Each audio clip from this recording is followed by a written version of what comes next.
দুই দিন পার হয়ে গেছে, এখন আমার বোনের কোনো খোঁজ পাওয়া যায়নি। আমি বাসায় গেলে, আমার বোনের সাথে যোগাযোগ করতে গেলে তারা ঢুকতে দেয় না, বাস আমার বোনের সাথে যোগাযোগ করতে দেয় না। ও শাশুড়ির কাছে ফোন দিলে অনুমতি নিয়ে ঢুকতে হয়, বোনের সাথে কথা বলতে হলে অনুমতি নিয়ে কথা বলতে হয়। আমার বোনের বিয়ে হয়ে যায় প্রায় 1 বছর হয়ে গেছে।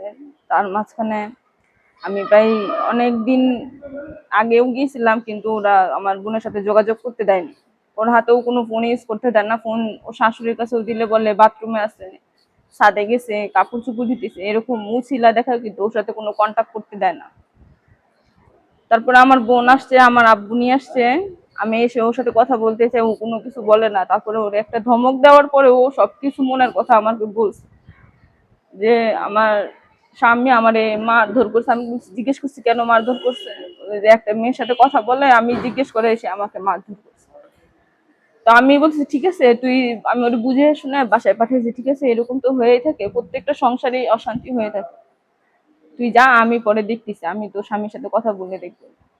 তার কয়েকদিন পরে ও স্বামীর সাথে কথা বলছি যে ইয়ামিন তোমার কি অবস্থা, বলতেছে হ্যাঁ ভালো। আমি বলছি তুমি যে নেটে একটা মেয়ের সাথে ছবি ছাড়ো, ওটা মেয়েটা কে? বলতেছে আমার ফ্রেন্ড। ফ্রেন্ড হয়? ফ্রেন্ড হয়, ফ্রেন্ডের মতো রাখো, ফ্রেন্ড কেন অন্য অন্য অন্যদিকে নিয়ে যেতেছ? তোমার ঘরে তো একটা ওয়াইফ আছে। ও আমাকে অন্য আরেকটা কথা বললো যে আপনার বোন যদি কোনো কিছু না পারে তাহলে আমি আপনার বোনকে কি কি অনুযায়ী রাখবো।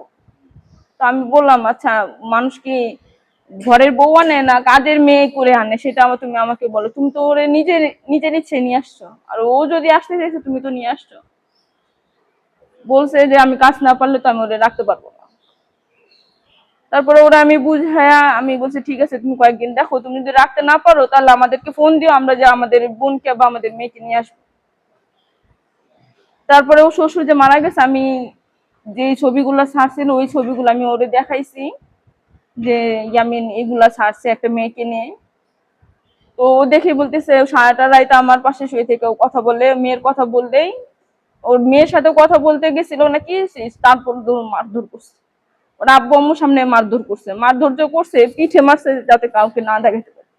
পরে আমাকে পিঠ কাপড় দিয়ে তুলে আমাকে পিঠ দেখাইছে যে এদিকে মারছে পরে। আমি ওদেরকে কোনো কিছু বলতে পারি নাই।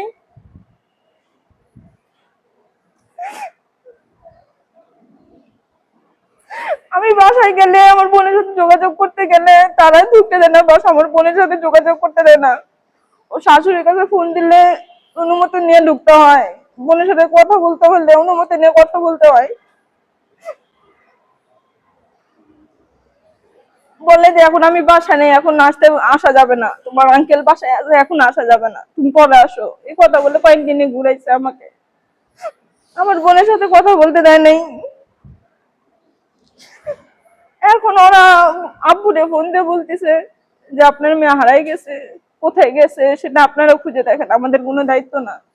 তো আব্বু বলছে তোমাদের বাসা থেকে হারায়, তোমাদের বাসা থেকে মেয়ে চলে যায় কিভাবে, কোন কারণে গেল সেটা আমাদেরকে খুলে বলো, কোনো কিছু হয়েছে তো অবশ্যই, না হলে তো আমার মেয়ে এরকম বের হয়ে যায় না, তো ছোট মানুষ না, বাইরে বের হয়ে একা একা চলে যাবে।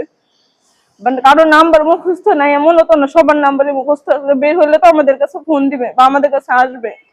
ওটা আমাদের কাছে ফোন দেয় না, আমাদের কাছে আসাও নাই। ও কোথায় যাবে তাহলে? 2 দিন পার হয়ে গেছে, এখন আমার বোনের কোনো খোঁজ পাওয়া যায়নি। ওদের ওদের কাছে ফোন দিলে ওরা ফোন ধরে না, ওরা ফোন দেয়ও না।